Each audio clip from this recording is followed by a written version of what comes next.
कार्तिक मास महात्म्य 5वां अध्याय। राजा पृथु ने कहा, हे मुनि जी, आपके कार्तिक मास में स्नान का फल कहा। अब अन्य मासों में विधिवत स्नान करने की विधि, नियम और उद्यापन की विधि मुझे बताइए। देवर्षि नारद बोले, हे राजन, आप भगवान विष्णु के अंश से उत्पन्न हुए हैं, अतः यह बात आपको मालूम ही है। फिर भी मैं आपको यथोचित विधान बतलाता हूँ। अश्विन मास में शुक्ल पक्ष की एकादशी से कार्तिक के व्रत करने चाहिए। सुबह ब्रह्म मुहूर्त में उठकर जल का पात्र लेकर गांव से बाहर पूर्व या उत्तर दिशा में जाएं। दिन में अथवा शाम को कान पर जनेऊ चढ़ाकर, पृथ्वी पर घास बिछा के, सिर को कपड़े से ढककर, मुंह को भली भांति बंद करके, थूक व सांस को रोककर, मल व मूत्र का त्याग करने के पश्चात मिट्टी व जल से भली भांति अपने अंगों को धोएं। तत्पश्चात जो मनुष्य दातुन नहीं करता, उसके सब मंत्र निष्फल हो जाते हैं। अतः दांत और जीभ को यत्न पूर्वक शुद्ध करना चाहिए और निम्नलिखित मंत्र पढ़कर वृक्ष से दातून तोड़ने चाहिए। हे बृहस्पति, तुम हमें आयु, कीर्ति, तेज, प्रज्ञा, पशु, संपत्ति, महाज्ञान, बुद्धि और विद्या प्रदान करो। यह मंत्र पढ़कर दूध वाले वृक्ष पर से 12 अंगुल की दातून तोड़कर करे। व्रत या श्राद्ध के दिन दातून नहीं करने चाहिए। प्रतिपदा, अमावस्या, नवमी, छठी, रविवार को चंद्र तथा सूर्य ग्रहण में दातून नहीं करना चाहिए। कटीले पेड़ों, कपास, पीपल, बरगद और निर्गंध, इन पेड़ों की दातून करनी चाहिए। तत्पश्चात भली भांति स्नान करके फूल माला, चंदन और पान इत्यादि पूजा की सामग्री लेकर प्रसन्न मन से व भक्ति पूर्वक भगवान शंकर के मंदिर में जाना चाहिए। वहाँ सभी देवी देवताओं की अर्घ्य, आचमनीय आदि वस्तुओं से अलग अलग पूजन करना चाहिए। प्रार्थना एवं प्रणाम करना चाहिए। फिर भक्तों के स्वर में स्वर मिलाकर श्रीहरि का कीर्तन करना चाहिए। मंदिर में जो गायक भगवान श्रीहरि का कीर्तन करने आए हों, उनका माला, चंदन, तांबूल आदि से पूजन करना चाहिए, क्योंकि देव स्थानों में भगवत कीर्तन करने वाले भी साक्षात भगवान विष्णु की मूर्ति होते हैं।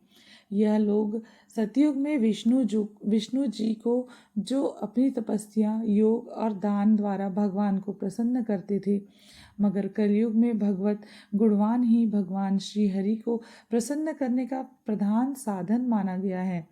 नारद जी ने राजा पृथु से कहा, हे राजन, मैंने एक बार भगवान से पूछा, हे प्रभु, आप सबसे अधिक कहाँ रहते हैं? यह सुनकर भगवान ने कहा, हे नारद, मैं बैकुंठ अथवा योगियों के हृदय में ही नहीं रहता, अपितु जहाँ मेरे भक्त मेरा कीर्तन करते हैं, वहाँ मैं अवश्य रहता हूँ। जो मनुष्य चंदनमाला आदि से मेरे भक्तों का पूजन करते हैं, उनसे मेरी ऐसी प्रीति होती है जैसे कि मेरे पूजन से भी नहीं हो सकती। शिरीष, धतूरा, गिरजा, चमेली, केसर और कंदार तथा कटहल के फूलों व अक्षतों से भगवान विष्णु की पूजा नहीं करनी चाहिए। गुड़हल, कंद, शिरीष, जूही, मालती और केवड़ा के पुष्पों से भगवान शंकर की पूजा नहीं करनी चाहिए। लक्ष्मी के इच्छुक पुरुषों को तुलसी पत्र से सूर्य नारायण की पूजा नहीं करनी चाहिए। जिन देवताओं की पूजा में जो फूल निर्दिष्ट हैं, उन्हीं से उनका पूजन करें। पूजन समाप्त होने के पश्चात भगवान से क्षमा प्रार्थना करें, यथा, हे सुरेश्वर, हे देव, मेरे पास न मंत्र है न क्रिया, मैं भक्ति से भी हीन हूँ। जो कुछ भी पूजा मैंने आपकी की है, उसे पूरा करें। ऐसी प्रार्थना करने के बाद दंडवत प्रणाम और क्षमा प्रार्थना करके भगवत कीर्तन करना चाहिए, श्रीहरि की कथा सुननी चाहिए और प्रसाद ग्रहण करना चाहिए। इस तरह बताई गई विधि के अनुसार जो मनुष्य कार्तिक व्रत का अनुष्ठान करते हैं, वह संसार के सभी सुखों को भोगते हुए अंत में मुक्ति को पाते हैं। 5वां अध्याय समाप्त। कार्तिक मास भगवान शंकर के प्रिय पुत्र श्री कार्तिकेय को अत्यंत प्रिय है। इसी कारण इस मास का नामकरण इन्हीं के नाम पर हुआ है। इस माह में इनकी इनकी पूजा अर्चना करके अपने को और अपने परिवार को विपत्तियों से बचाकर रखने हेतु इस मास में स्नान व दीपदान का बहुत अधिक महत्व है। इस मास में सूर्य पूजा का भी विशेष महात्म्य माना गया है। इस महीने में की गई पूजा से न केवल शंकर बल्कि माँ लक्ष्मी भी प्रसन्न होती है। भगवान कार्तिकेय ने पूरी पृथ्वी और आकाश की परिक्रमा कर रखी है, इसलिए इस ब्रह्मांड में जितने भी जीव हैं, अगर वह खुद को मुसीबत में पाते हैं और इस दौरान भगवान कार्तिकेय की पूजा कर लें तो उनकी हर मुसीबत दूर हो जाती है। कार्तिक महीने में पूजा स्नान से आरंभ होती है और मंदिर जाकर भोले शंकर, जो कि कार्तिकेय जी के पिता हैं, के शिवालय में जल चढ़ाने से और उसके पश्चात माँ लक्ष्मी की पूजा करनी चाहिए। माँ लक्ष्मी श्री गणेश और कार्तिकेय दोनों से ही अपार स्नेह करती है। जो इनकी पूजा करता है उन्हें माँ लक्ष्मी की कृपा का भी फल मिलता है। भगवान श्री कार्तिकेय का वाहन मोर है। मोर की सेवा संभव तो नहीं, लेकिन मोर के नाम दाना निकालकर अगर पक्षियों के लिए आरक्षित कर दिया जाए तो भी फल मिलता है।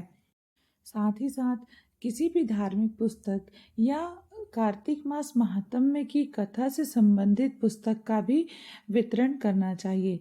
कार्तिकेय पूजा से पूर्व हमें गणपति पूजन अवश्य करना चाहिए, क्योंकि वे शिव परिवार के सदस्य हैं। दोस्तों, मैंने आपको इस वीडियो में कार्तिक मास महात्म्य की कथा का 5वां अध्याय और साथ ही साथ भगवान कार्तिकेय की महिमा का वर्णन सुनाया है। आशा करती हूँ आपको अच्छा लगा होगा। यदि अच्छा लगा है तो प्लीज़ लाइक करें, और यदि अच्छा नहीं लगा तो आप अनलाइक भी कर सकते हैं। और आप चाहें तो कार्तिक मास महात्म्य की कथा के आगे के अध्यायों को सुनने के लिए मेरे इस चैनल को सब्सक्राइब भी कर सकते हैं। यदि थोड़ा सा भी अच्छा लगा है तो ज़रूर सब्सक्राइब करें और कमेंट में जय श्री कृष्णा, राधे राधे अवश्य लिखें। दामोदर मास की जय।